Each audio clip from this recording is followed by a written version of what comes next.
ಆರು ಮಾತನ್ನು ಕೇಳಿ ಬೇಳೆಕಾಳು ಹಾಕೋದಂತೆ, ಮೊಳಕೆ ಕಟ್ಟೋದು. 5 ತಿಂಗಳಾಗಿದ ತಕ್ಷಣ 5 ತಿಂಗಳಾಗಿದ ತಕ್ಷಣ ಕ್ಲೂ ಕೊಡ್ತಿರ್ತಾರೆ. ಇವಾಗ ಇಷ್ಟು ಆಗಿದೆ. ಇದನ್ನ ನಾನು ತೊಳೆದ್ಬಿಟ್ಟು ಬಿಸಿನಲ್ಲಿ ಒಣಗಿಸಿ ಇಟ್ಟಿದ್ದೀನಿ. ಎಷ್ಟು ಚೆನ್ನಾಗಿದೆ ಗೊತ್ತಾ ಗಮ. Hello guys, welcome back to my channel. ಇವಾಗ ನಾನು ಲಿಟಲ್ಗೆ ಸರಿ ಮಾಡ್ಕೊಳ್ತಾ ಇದ್ದೀನಿ. ಈ ಸರಿನ ನಾವು ಕೆಲವರು 6 ತಿಂಗಳು ಆದಮೇಲೆ ಶುರು ಮಾಡ್ತಾರೆ. ಟು ಬಿ ಫ್ರ್ಯಾಂಕ್, ಸಾಲಿಡ್ನ ಯಾವಾಗ ಶುರು ಮಾಡಬೇಕು ಅಂತಂದರೆ 6 ತಿಂಗಳಿಂದನೇ ಶುರು ಮಾಡಬೇಕು. 5.5 ತಿಂಗಳಿಂದ ಶುರು ಮಾಡುವಂತಹ ಒಂದು ಸ್ಟೇಜ್ ನ್ಯೂಬಾರ್ನ್ಸ್ಗಿರುತ್ತೆ. ನಿಮಗೆ ಹೇಗೆ ನ್ಯೂಬಾರ್ನ್ಸ್ಗೆ ಆಹಾರ ಶುರು ಮಾಡೋದಕ್ಕೆ, ನ್ಯೂಬಾರ್ನ್ಸ್ಗಳೇ ಅಂತಂದರೆ ಹುಟ್ಟಿದ ಮಕ್ಕಳೇ ಅವ್ರಿಗೆ 5.5 ತಿಂಗಳಾಗಿದ ತಕ್ಷಣ 5 ತಿಂಗಳಾಗಿದ ತಕ್ಷಣ ಕ್ಲೂ ಕೊಡ್ತಿರ್ತಾರೆ. ಫಾರ್ ಎಕ್ಸಾಂಪಲ್, ನೀವು ಏನಾದರೂ ತಿಂತಿದ್ರೆ ತುಂಬ ಇಂಟ್ರೆಸ್ಟ್ ತೋರಿಸೋದು, ಜೊಲ್ಸಿರಿಸೋದು, ಡ್ರೂಲಿಂಗ್ ಮಾಡೋದು, ಇದೆಲ್ಲ ಒಂದು ಸೈನ್. ಆ್ಯಂಡ್ ಮಗು ಬಾಯಿ ಕೈ ಆಗ್ತಿದೆ ಅಂತಂದರೆ that is also one of the sign. ಮಗುಗೆ ಚೆನ್ನಾಗಿ ನಿಂತಿದೆ ಅಂತಂದರೆ that is also one of the sign. ನೀವು ಸಾಲಿಡ್ನ ಮಗುಗೆ ಶುರು ಮಾಡ್ಬೋದು ಅಂತ. ಸೊ ಇವಾಗ ನಾನು ರಾಗಿ ಸರಿನ ಮಾಡ್ಕೊಳ್ತಿದ್ದೆ. ಸೊ ಹಾಗೇನೆ ನಿಮಗೂ ತೋರಿಸೋಣ ಹೇಗೆಲ್ಲ ಮಾಡ್ಕೊಳ್ಬೇಕು ಅಂತ. ಸೊ ಈ ರಾಗಿ ಸರಿನ ಒಂದು 7 ತಿಂಗಳವರೆಗೂ ಕೊಡ್ಬೋದು. ಅಂತಂದರೆ 1 ತಿಂಗಳು 1.5 ತಿಂಗಳು ಡ್ಯೂರೇಷನ್ಗೆ ಅಷ್ಟೇ ಈ ಸರಿ. ಅದಾದ್ಮೇಲೆ ನೆಕ್ಸ್ಟ್ 7 ತಿಂಗಳಿಂದ ಎಲ್ಲ ಕಾಳುಗಳನ್ನ ಒಂದು 18ರಿಂದ 19 ಐಟಮ್ಸ್ನ ಹಾಕಿ ನಾವು 7 ತಿಂಗಳಿಂದ ರಾಗಿ ಸರಿ ಮಾಡಬೇಕಾಗುತ್ತೆ. ಆ ಒಂದು ರಾಗಿ ಸರಿ ರೆಸಿಪಿನ ನಾನು ಆಲ್ರೆಡಿ ನನ್ನ ಚಾನಲಲ್ಲಿ ಅಪ್ಲೋಡ್ ಮಾಡಿದ್ದೀನಿ. ನೀವಿನ್ನೂ ಚೆಕ್ ಮಾಡಿಲ್ಲ ಅಂತಂದರೆ ಪ್ಲೀಸ್ ಚೆಕ್ ಮಾಡಿ. ಈ ರಾಗಿ ಸರಿಗೆ ತುಂಬ ಮಿನಿಮಲ್ ಐಟಮ್ಸ್ನ ಹಾಕೋದು. ಮೊದಲನೇದಾಗಿ ನಾನು ಮೊನ್ನೆ ಪ್ರಿಪ್ರೇಷನ್ 1 ವಿಡಿಯೋದಲ್ಲಿ ತೋರಿಸಿದ್ದೆ ಅಲ್ವಾ. ಸೊ ರಾಗಿನ ತೊಳೆದು ಒಣಗಾಕ್ತಿದ್ದೀನಿ ಅಂತ. ಸೊ ಒಣಗಿ ಹಾಕಿ ಅಂದರೆ ಒಣಗಿದೆ ಚೆನ್ನಾಗಿ. ಸೊ ನಿಮಗೆ ಹೇಗೆ ಚೆನ್ನಾಗಿ ಒಣಗಿದೆ ಅಂತ ಗೊತ್ತಾಗುತ್ತೆ ಅಂದರೆ ಈ ರೀತಿ ಕಟುಮ್ ಅಂತ ಅನ್ಬೇಕು. ಸೊ ರಾಗಿ ಚೆನ್ನಾಗಿ ಒಣಗಿರುತ್ತೆ. ಇದನ್ನ ಮೊಳಕೆ ಬರೆಸಿಲ್ಲ ಅಂತಂದ್ರೆ, ಮೊಳಕೆ ಕಟ್ಟಿಲ್ಲ ನಾನು, ಜಸ್ಟ್ ಹಾಗೇನೆ ರಾಗಿ. ಚಲೋಗ್ಬಿಡ್ತೈತಿ ಈಗ. ಸೊ ಹಾಗೇನೆ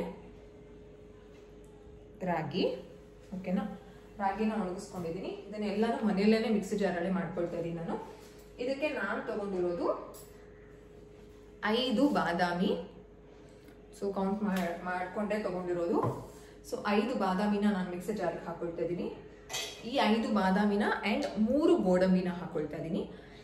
3 ಗೋಡಂಬಿ ಇದನ್ನ ನಾನು ತೊಳೆದ್ಬಿಟ್ಟು ಬಿಸಿನಲ್ಲಿ ಒಣಗಿಸಿ ಇಟ್ಟಿದ್ದೀನಿ. ಆ್ಯಂಡ್ ಆಲ್ಸೋ ಕರಿಬೇವು ಅಷ್ಟೇ, ಒಂದು 10ರಿಂದ 12 ಕರಿಬೇವನ್ನ ನಾನು ತೊಳೆದು ಒಣಗಿಸಿ ಅದನ್ನು ಬಿಸಿಲಲ್ಲಿ ಒಣಗಿಸಿ ಇಟ್ಟಿದೆ. ಅದನ್ನು ನಾನು ಮಿಕ್ಸಿ ಜಾರ್ಗೆ ಹಾಕೊಳ್ತಾ ಇದ್ದೀನಿ. ಆ್ಯಂಡ್ ನೆಕ್ಸ್ಟ್ ಬೇಕಾಗಿರೋದು ಮೆಣಸು. ಒಂದು ಅರ್ಧ ಟೀ ಸ್ಪೂನ್ ತಗೊಳ್ಳಿ. ಅರ್ಧಕ್ಕಿಂತ ಕಾಲು, ಒಂದಿಷ್ಟು ನೀವು ನೋಡ್ಕೊಳ್ಳಿ,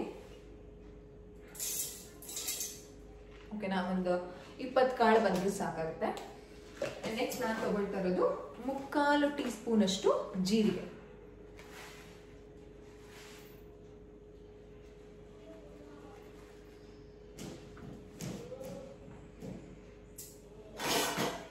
ಅಕಸ್ಮಾತ್ ಜಾಸ್ತಿ ಆಗ್ಬಿಟ್ರೆ ಅಂತ ಬೇರೆ ಹಾಕೋತಾ ಇದ್ದೀನಿ ನಾನು.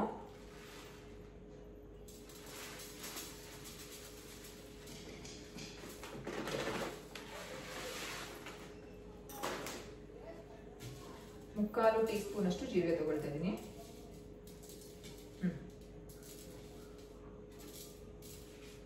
ಜೀರಿಗೆ ಮಕ್ಕಳಿಗೆ ತುಂಬಾ ಚೆನ್ನಾಗಿ ಜೀರ್ಣ ಶಕ್ತಿ ಆಗುತ್ತೆ. ಹಾಕಿದೆ. ಸೊ ಇದಕ್ಕೆ ಹಾಕೊಂಡಿರೋದು ನೀವೇ ನೋಡ್ಬೋದು, ಬಾದಾಮಿ, ಗೋಡಂಬಿ, ಕರಿಬೇವು, ಮೆಣಸು, ಜೀರಿಗೆ, ಇಷ್ಟೇನೆ ಹಾಕೊಳ್ಳೋದು. ಇದಕ್ಕೆ ಏನೂ ಹಾಕೊಳ್ಳಲ್ಲ. ಆ್ಯಂಡ್ ನೆಕ್ಸ್ಟ್ ಇದಕ್ಕೆ ರಾಗಿ ಹಾಕೊಳ್ತಿದ್ದೀನಿ, ಓಕೆನಾ.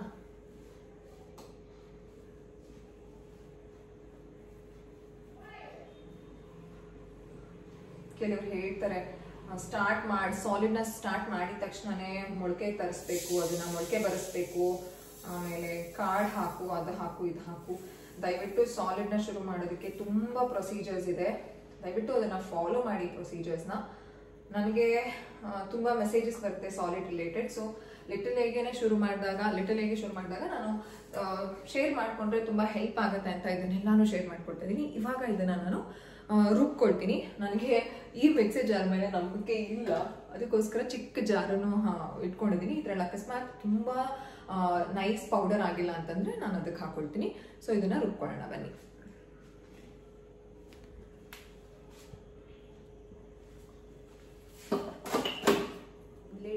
ಲಿಡ್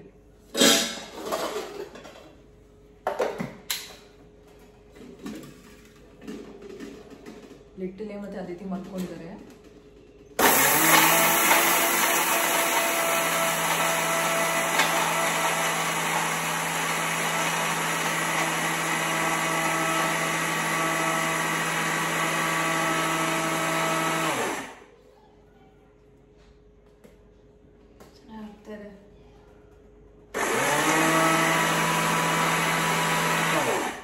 ಕೆಳಗಡೆ ಗೋಡಂಬಿ ಬಾದಾಮಿ ಎಲ್ಲ ಹಾಕಿದಲ್ಲ, ಅಲ್ಲಿ ಶೇಕ್ ಇಟ್ ಪ್ಲೀಸ್. ಎಷ್ಟು ಚೆನ್ನಾಗಿದೆ ಗೊತ್ತಾ ಗಮ್ಮ. I remember Aditi's days.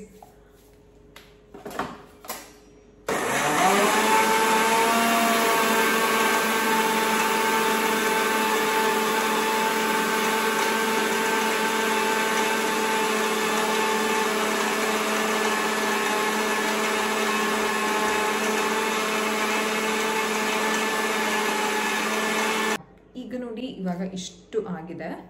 ಇದನ್ನ ಹಾಗೇನೆ ನಾವು ಮಕ್ಕಳಿಗೆ ಕೊಡಬಾರ್ದು. ಹಾಗೇನೆ ಕೊಟ್ರೆ ಏನಾಗುತ್ತೆ ಗೊತ್ತಾ, ಮಕ್ಕಳ ಪೂಪಲ್ಲಿ ತುಂಬಾ ರಾಗಿ ರಾಗಿ ರಾಗಿ ತಾನೇ ಇರುತ್ತೆ. ಹಾಗಂತ ಈಗ ನಾವು ಇದನ್ನ ಜರಡಿ ಹಿಡಿದು ಮಕ್ಕಳಿಗೆ ಕೊಟ್ಟಾಗ ರಾಗಿ ಬರಲ್ವಾ, ಬರುತ್ತೆ. ಬಟ್ ತುಂಬಾ ದಪ್ಪ ಇರುವಂತಹ ರಾಗಿ ಮಕ್ಕಳ ಪೂಪಲ್ಲಿ ಬರುತ್ತೆ. ಅದರಿಂದನೂ ಸಹ ಮಕ್ಕಳಿಗೆ ಕಾನ್ಸ್ಟಿಪೇಷನ್ ಆಗುವಂತಹ ಚಾನ್ಸಸ್ ಜಾಸ್ತಿ ಇರುತ್ತೆ. ಏನಕ್ಕಂತಂದ್ರೆ ಸಾಲಿಡ್ನ ಇವಾಗ ಶುರು ಮಾಡಿರ್ತೀವಿ ಅಲ್ವಾ. ಸೊ ಇದನ್ನ ನಾನು ಏನ್ ಮಾಡ್ಕೋತಿದ್ದೀನಿ ಇವಾಗ ಅಂತಂದ್ರೆ, ಒಂದು ಸ್ವಲ್ಪ ಜರಡಿ ಇಟ್ಕೋತಾ ಇದ್ದೀನಿ. ಈ ರೀತಿ ಒಂದು ಸೀವಿಂಗ್ ಇದಕ್ಕೆ ಹಾಕ್ಬಿಟ್ಟು ಕೆಳಗಡೆ ನೀವು ನೋಡ್ಬೋದು ಉದುರ್ತಾ ಇದೆ.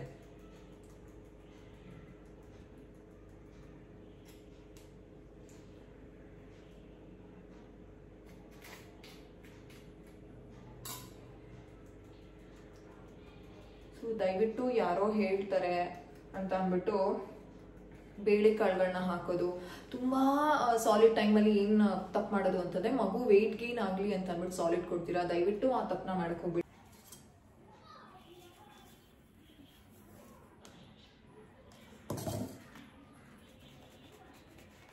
ಈ ರೀತಿ ಸೇವ್ ಮಾಡ್ಕೋತಾ ಇದ್ದೀನಿ.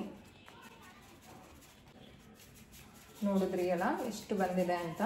ಅಂತಂದ್ರೆ ಈ ತರ ಗಟ್ಟಿ ಅಂತಂದ್ರೆ ಸ್ವಲ್ಪ ದೊಡ್ಡ ಪ್ರಮಾಣದ ಒಂದು ಇದನ್ನ ಮಕ್ಕಳಿಗೆ ಕೊಡಬಾರ್ದು. ಸೊ ಅದಕ್ಕೋಸ್ಕರ ಜರಡಿ ಇಟ್ಕೊಳ್ಳೋದು ತುಂಬಾ ಇಂಪಾರ್ಟೆಂಟ್ ಆಗುತ್ತೆ. ಸೊ ಇಷ್ಟು ಏನು ಬಂದಿದೆ ತುಂಬಾ ತರಿ ಇದೆ, ತುಂಬಾ ದೊಡ್ಡದಾಗಿದೆ. ಇದನ್ನ ಮಕ್ಕಳಿಗೆ ಕೊಡಬೇಡಿ. ಚೆನ್ನಾಗಿ ಜರಡಿ ಹಿಡಿದು ನೋಡಿ, ಚೆನ್ನಾಗಿ ಆಗೇ ಇಲ್ಲ, ಹಾಗೇನೆ ಇದೆ ಬಾದಾಮಿ. ಇದನ್ನೆಲ್ಲ ನಾವು ಜರಡಿ ಇಟ್ಕೊಳ್ಳೋದು ತುಂಬಾ ಮುಖ್ಯ. ಸೊ ಇಷ್ಟು ರಾಗಿ ಸರಿ ಪೌಡರ್ ರೆಡಿ ಆಗಿದೆ. ನಿಮಗೆ ಗೊತ್ತಾಯ್ತು ಅನ್ಸುತ್ತೆ ಏನೇನು ಹಾಕಬೇಕು ಅಂತ. ಇಷ್ಟೇ ಮೆಟೀರಿಯಲ್ಸ್ ಸಾಕು. ಮೆಟೀರಿಯಲ್ಸ್ ಅಂದರೆ ಇಷ್ಟೇ ಪದಾರ್ಥಗಳು ಸಾಕು. ಮಕ್ಕಳ ಹೊಟ್ಟೆ ತುಂಬ ಪುಟ್ಟದು. ದಯವಿಟ್ಟು ಸಾಲಿಡ್ನ ಸ್ಟಾರ್ಟ್ ಮಾಡ್ತಿದ್ದೀರಾ ಅಂತಂದರೆ ತುಂಬ ತಪ್ಪು ಮಾಡ್ತೀರಾ. ಅದೇ ತಪ್ಪು ಮಾಡ್ತಾರೆ ಅಮ್ಮಂದಿರು. ಏನಂತಂದರೆ ಮಗು ಚೆನ್ನಾಗಿ ವೆಯ್ಟ್ ಗೇನ್ ಆಗಲಿ, ಸಾಲಿಡ್ನ ಶುರು ಅಂದರೆ 6 ತಿಂಗಳಿಗೆ ತುಂಬ ಗುಂಡು ಬೇಬೀಸ್. ಇನ್ನೂ ನಿಮ್ಮ ಹೆರಿಡೇಟರಿ ಮೇಲೆ ಎಲ್ಲ ಡಿಪೆಂಡ್ ಆಗುತ್ತೆ. ನೀವು ಸಾಲಿಡ್ನ ಕೊಟ್ಟಿದ ತಕ್ಷಣ ಮಗುಗೆ ಅದು ಅಡ್ಜಸ್ಟ್ ಆಗೋದಕ್ಕೆ ಟೈಮ್ ಬೇಕಾಗುತ್ತೆ. ಫಾರ್ ಎಕ್ಸಾಂಪಲ್ ಈ ರಾಗಿ ಸರಿ ಏನು ಮಾಡ್ಕೊಂಡಿದ್ದೀನಿ, ಇದನ್ನ ಕಂಪ್ಲೀಟ್ ಒಂದು ಇವಾಗ 7 ತಿಂಗಳವರೆಗೂ ಇದನ್ನೇ ಕೊಡ್ತೀನಾ? No, you have to give different ಸರೀಸ್ನ ಮಕ್ಕಳಿಗೆ ಕೊಡ್ಬೇಕಾಗತ್ತೆ. ಅಂಡ್ ಅದಿತಿ ಟೈಮಲ್ಲೂ ನಾನು ಒಂದು ದಿನಕ್ಕೂ ಬೇರೆ ಸರ್ಲ್ಯಾಕ್ಸ್ ಅಂತೆಲ್ಲ ಬರುತ್ತಲ್ಲ, ಅದನ್ನ ಯಾವತ್ತೂ ಪರ್ಚೇಸ್ ಮಾಡಿಲ್ಲ. ಇವನ್ ಲಿಟಿಲಿಯ ವಿಚಾರದಲ್ಲೂ ನಾನು ಯಾವುದನ್ನು ಸರ್ಲ್ಯಾಕ್ನ ಪರ್ಚೇಸ್ ಮಾಡಲ್ಲ. ಮನೆಯಲ್ಲೇನೇ ಬೇರೆ ಸರ್ಲ್ಯಾಕ್ಸ್ನ ಮಾಡಿ ಕೊಡೋದು. ನೀವು 1 ವರ್ಷದವರೆಗೂ 6 ತಿಂಗಳಿಂದ 1 ವರ್ಷ 6 ತಿಂಗಳು ಪೀರಿಯಡ್ ಏನಿದೆ, ಆ ಟೈಮಲ್ಲಿ ನೀವು ಮಕ್ಕಳಿಗೆ ಏನೇನೆಲ್ಲ ಕೊಡ್ತೀರಾ, ಮಕ್ಕಳ ಒಂದು ನಾಲಿಗೆಗೆ ರುಚಿಗೆ ಕೊಡ್ತೀರಾ, ಅದನ್ನ ಅವರು ಲೈಫ್ ಲಾಂಗ್ ತಿಂತಾರೆ. ಸೊ ಇದನ್ನ ನಂಬ್ತೀರಾ? ಎಸ್, ನೀವು ನಂಬಲೇಬೇಕು. ಸೊ ಎಷ್ಟು ಟ್ರೈ ಮಾಡ್ತೀರಾ ಅಷ್ಟು ಒಳ್ಳೇದು ಮಕ್ಕಳ ಒಂದು ಆಹಾರದ ವಿಚಾರದಲ್ಲಿ. ಹಾಗಂತ ಇಷ್ಟು ಕ್ವಾಂಟಿಟಿ ಅಲ್ಲ, ಮಕ್ಕಳ ಹೊಟ್ಟೆ ಇರೋದೇ ಅವರ ಮುಷ್ಟಿ ಇರೋ ಅಷ್ಟೇನೇನೆ. ಸೊ ಇದನ್ನ ನಾನು ಇಷ್ಟು ಒಂದು ಸ್ಟಾರ್ಟಿಂಗ್ ಅಲ್ಲಿ ಒಂದು ಸ್ವಲ್ಪ ದಿನ ಕೊಡ್ಬೇಕಾಗತ್ತೆ. ಏನ್ ಗೊತ್ತಾ, ಸಾಲಿಡ್ ನಾವು ಸ್ಟಾರ್ಟ್ ಮಾಡಿದ ತಕ್ಷಣ ಒಂದನ್ನೇ ಕೊಟ್ರೆ ಮಕ್ಳಿಗೂ ಬೋರ್ ಆಗುತ್ತೆ. ಅದಕ್ಕೇನೆ ಅವರು ತಿನ್ನಲ್ಲ. ಸೊ ಎಷ್ಟು ಕೊಡಬೇಕು, ಎಷ್ಟು ದಿನ ಕೊಡಬೇಕು, ಅದನ್ನ ಎಲ್ಲಾನು ನಾನು ನಿಮ್ ಜೊತೆ ಶೇರ್ ಮಾಡ್ಕೊಳ್ತೀನಿ. ಸೊ ಇದು ನ್ಯೂ ಬಾರ್ನ್ ಬೇಬೀಸ್ಗೆ ಅಂತಂದ್ರೆ ಸಾಲಿಡ್ನ ಶುರು ಮಾಡಿದಾಗ 7 ತಿಂಗಳವರೆಗೂ ಇದನ್ನ ಕೊಡ್ಬೋದು. ನೀವು ಯಾವಾಗಾದ್ರೂ ಶುರು ಮಾಡಿ. ಕೆಲವರು 5 ತಿಂಗಳಿಂದನೇ ಶುರು ಮಾಡ್ತಾರೆ, ಬಿಕಾಸ್ ಅವ್ರಿಗೆ ಇದೇ ಹಾಲು ಇರೋದಿಲ್ಲ ಅಂತ.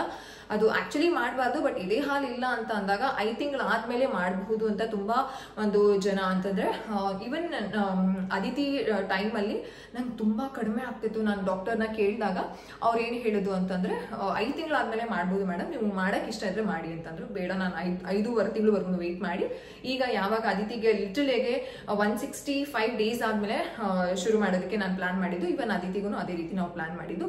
ಸೊ ಇವಾಗ ಮಾತ್ರ ನೀವು ಈ ರೀತಿ ಅದ ಸರಿಯನ್ನ ಮಾಡಿ ನೀವು ಮಗುಗೆ ಕೊಡಿ, ರಾಗಿ ಸರಿ.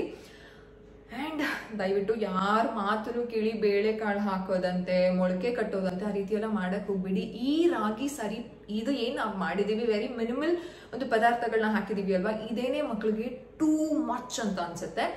ಬಾದಾಮಿ, ಗೋಡಂಬಿ, ಆಕ್ಚುಲಿ ಬಾದಾಮಿ ಇಷ್ಟು ದಿನ ಕೊಟ್ಟಿದ್ದೀನಿ, ಬಾದಾಮಿಯಿಂದ ಲಿಟಲ್ಗೆ ಯಾವುದೇ ಒಂದು ಇದಾಗಲ್ಲ. ಆ್ಯಂಡ್ ರಾಗಿ ಎಲ್ಲಾ ಮಕ್ಕಳುಗಳಿಗೂ ಸುಟ್ಟಾಗುತ್ತೆ, ಅದಕ್ಕೋಸ್ಕರನೇ ರಾಗಿನೇ ಶುರು ಮಾಡಬೇಕು ಅಂತ ಎಲ್ಲರೂ ಹೇಳ್ತಾರೆ.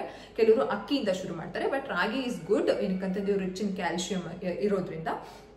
ಆ್ಯಂಡ್ ಈಗ ಜೀರಿಗೆ, ಮೆಣಸು ಎಲ್ಲ ನಾವು ತಿಂದಿರ್ತೀವಿ, ಮಗುಗೂ ಅದು ಒಳ್ಳೇದಾಗುತ್ತೆ, ಅದು ಜೀರ್ಣಕ್ರಿಯೆ ಮಾಡುತ್ತೆ. ಬೇರೆ ಪದಾರ್ಥಗಳನ್ನ ಹಾಕೊಂಡಾಗ ನಿಮಗೆ ಗೊತ್ತಾಗಲ್ಲ ದಟ್ ಮಗುಗೆ ಯಾವ್ದು ಅಲರ್ಜಿಕ್ ಇದೆ. ಕೆಲವು ಮಕ್ಕಳುಗಳಿಗೆ ಜಾಸ್ತಿ ಲೂಸ್ ಮೋಷನ್ ಆಗುತ್ತೆ, ಅದಾದ್ಮೇಲೆ ವಾಮಿಟ್ ಆಗುತ್ತೆ, ಅಲರ್ಜೀಸ್ ಆಗುತ್ತೆ, ಬಾಡಿಯಲ್ಲೆಲ್ಲ ರ್ಯಾಷಸ್ ಎಲ್ಲ ಆಗುತ್ತೆ.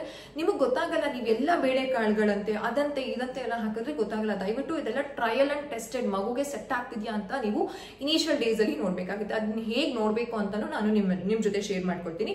This is all about solid ನ ಶುರು ಮಾಡಿದಾಗ ಯಾವ ರೀತಿ ರಾಗಿ ಸರಿನ ಮಾಡಬೇಕು ಅಂತ. ಇಷ್ಟೇ ಮೆಟೀರಿಯಲ್ ಹಾಕಿ ಇನ್ನೇನು ಹಾಕಕ್ ಹೋಗ್ಬಿಡಿ. ಇನ್ನೊಂದ್ಸಲ ಹೇಳ್ತೀನಿ, ಇದರಲ್ಲಿ 2 ಲೋಟ ರಾಗಿ ತಗೊಂಡಿದ್ದೆ, ಅದನ್ನ ಚೆನ್ನಾಗಿ ತೊಳೆದು ಒಣಗಿಸಿದ್ದಾಯ್ತು. ಅದಕ್ಕೆ 3/4 ಟೀ ಸ್ಪೂನ್ ಅಷ್ಟು ಜೀರಿಗೆ, ಒಂದು 10 ರಿಂದ 12 ಕಾಳಷ್ಟು ಮೆಣಸು ಹಾಕೊಳ್ಬೇಕಾಗತ್ತೆ. ಅದಾದ್ಮೇಲೆ ಒಂದು ಇಡಿಗಿಂತ ಒಂದ್ ಸ್ವಲ್ಪ ಕಡಿಮೆ, ಒಂದು 10 ರಿಂದ 12 ಕರಿಬೇವು, ಒಣಗಿಸಿರುವಂತಹ ಕರಿಬೇವು, ಅದಾದ್ಮೇಲೆ 5 ಬಾದಾಮಿ ಅಂಡ್ 3 ಗೋಡಂಬಿನ ಹಾಕೊಂಡಿದ್ದೀನಿ. ಅದನ್ನು ಚೆನ್ನಾಗಿ ತೊಳೆದು ಬಿಸಿಲಲ್ಲಿ ಒಣಗಿಸಿರೋದು. ಇಷ್ಟನ್ನ ಹಾಕಿ ನೀವು ಗ್ರೈಂಡ್ ಮಾಡ್ಕೊಳ್ಬೇಕಾಗತ್ತೆ. ಇನ್ನೇನೂ ಬೇಡ, ಇದು ನಿಮ್ಮ ಮಕ್ಕಳ ಒಂದು ಆರೋಗ್ಯಕ್ಕೆ ಒಳ್ಳೇದು. ನಾನಂತೂ ಟು ಬಿ ಫ್ರಾಂಕ್ ವೇಟ್ ಗೇನ್ಗೆ ನಾನು ವರ್ಕೇ ಮಾಡಲ್ಲ. ವೇಟ್ ಗೇನ್ ರೆಸಿಪೀಸ್ ನ ಕೊಡ್ತೀನಿ, ಹಾಗಂತ ಸರಿ ಸ್ಟಾರ್ಟ್ ಮಾಡಿದ ತಕ್ಷಣ ವೇಟ್ ಗೇನ್ ಆಗ್ಬೇಕು ಅನ್ನುವಂತಹ ಎಕ್ಸ್ಪೆಕ್ಟೇಷನ್ಸ್ ನಂದಲ್ಲ. ಯಾಕಂತಂದ್ರೆ ಏನ್ ಗೊತ್ತಾ, ಮಕ್ಕಳು ರೀಚ್ ಮಾಡ್ತಿದಾರ ಮೈಲ್ ಸ್ಟೋನ್ಸ್ ನ, ಆರೋಗ್ಯವಾಗಿದಾರ, ಅವ್ರ ಇಮ್ಯುನಿಟಿ ಚೆನ್ನಾಗಿದ್ಯಾ, that is more than enough. Weight gain recipes ಯಾಕೆ ಮಾಡಿ ಅದಿತಿಗೆ ಕೊಡ್ತೀನಿ ಅಂತಂದ್ರೆ, ಅವರು ಆಡುವಂತಹ ಆಟಕ್ಕೆ ಎನರ್ಜಿ ಜಾಸ್ತಿ ಬೇಕು. ಮಕ್ಕಳು ಆಟ ಆಡಿ ಎನರ್ಜಿ ಲೂಸ್ ಮಾಡ್ಕೊಂಡಾಗ ವೇಟ್ ಲಾಸ್ ಆಗ್ತಾರೆ. ಅದು ವೇಟ್ ಲಾಸ್ ಆಗದೆ ಇರೋದಕ್ಕೆ ನಾನು ವೇಟ್ ಗೇನಿಂಗ್ ರೆಸಿಪೀಸ್ ನ ಕೊಡೋದು. ಇವನ್ ಲಿಟಲ್ಗೂ ಸ್ಟಾರ್ಟ್ ಮಾಡ್ತೀನಿ, ಬೇರೆ ಪಾರಿಡ್ಜ್ ಗಳನ್ನ ಮಾಡ್ಕೊಡ್ತೀನಿ, ಅದನ್ನೆಲ್ಲ ನಿಮ್ ಜೊತೆ ಶೇರ್ ಮಾಡ್ಕೊಳ್ತೀನಿ. ಅಂಡ್ ಸಾಲಿಡ್ಸ್ಗೆ ಅಂತಂದ್ರೆ ರಾಗಿ ಸರಿ ಮಾಡಿದಾಗ ಉಪ್ಪನ್ನ ಹಾಕ್ಬೇಕಾ ಹಾಕ್ಬಾರ್ದ ಅಂತ ತುಂಬಾ ಡಿಬೇಟ್ ಇದೆ. ನೀವ್ ಏನನ್ನ ಫಾಲೋ ಮಾಡ್ತಿದ್ದೀರಾ ಅಂತ ಕಾಮೆಂಟ್ ಸೆಕ್ಷನ್ ಅಲ್ಲಿ ತಿಳಿಸಿ. ನಾನು ಏನನ್ನ ಫಾಲೋ ಮಾಡ್ತೀನಿ, ಉಪ್ಪು ಕೊಡ್ತೀನಾ, ಕೊಡಲ್ವಾ, ಕೊಟ್ರೆ ಯಾವ್ದನ್ನ ಕೊಡ್ತೀನಿ, ಎಷ್ಟು ಪ್ರಮಾಣದಲ್ಲಿ ಕೊಡ್ಬೇಕು, ಅವರ ಆಹಾರಕ್ಕೆ ಎಷ್ಟು ಹಾಕ್ಬೇಕು ಅಂತಾನು ನಾನು ನಿಮ್ ಜೊತೆ ಶೇರ್ ಮಾಡ್ಕೊಡ್ತೀನಿ. ನೆಕ್ಸ್ಟ್ ವಿಡಿಯೋ ತುಪ್ಪ ಮಾಡೋದನ್ನ ಶೇರ್ ಮಾಡ್ತೀನಿ. ನೀವೇನು ನನ್ನ ಚಾನಲ್ನ ಸಬ್ಸ್ಕ್ರೈಬ್ ಮಾಡ್ಕೊಂಡೆ ಫಸ್ಟ್ ಟೈಮ್ ನನ್ನ ವಿಡಿಯೋಸ್ನ ನೋಡ್ತಿದ್ದೀರಾ ಅಂತಂದ್ರೆ ಪ್ಲೀಸ್ ಸಬ್ಸ್ಕ್ರೈಬ್ ಮಾಡ್ಕೊಂಡು ಅಂಡ್ ಬೆಲ್ ಐಕನ್ ಕ್ಲಿಕ್ ಮಾಡೋದನ್ನ ಮರಿಬೇಡಿ. ಎವ್ರಿ ಟೈಮ್ ನ್ಯೂ ವಿಡಿಯೋಸ್ ನಿಮಗೆ ಸಿಗುತ್ತೆ, ನೋಟಿಫಿಕೇಶನ್ ಸಹ ಬರುತ್ತೆ.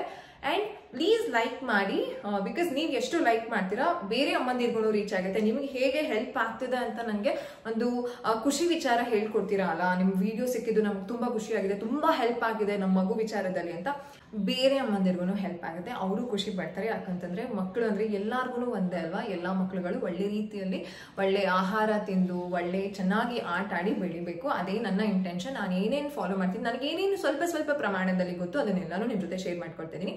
ಸೊ ನೆಕ್ಸ್ಟ್ ವಿಡಿಯೋದಲ್ಲಿ ಸಿಗೋಣ. ಟಾಟಾ.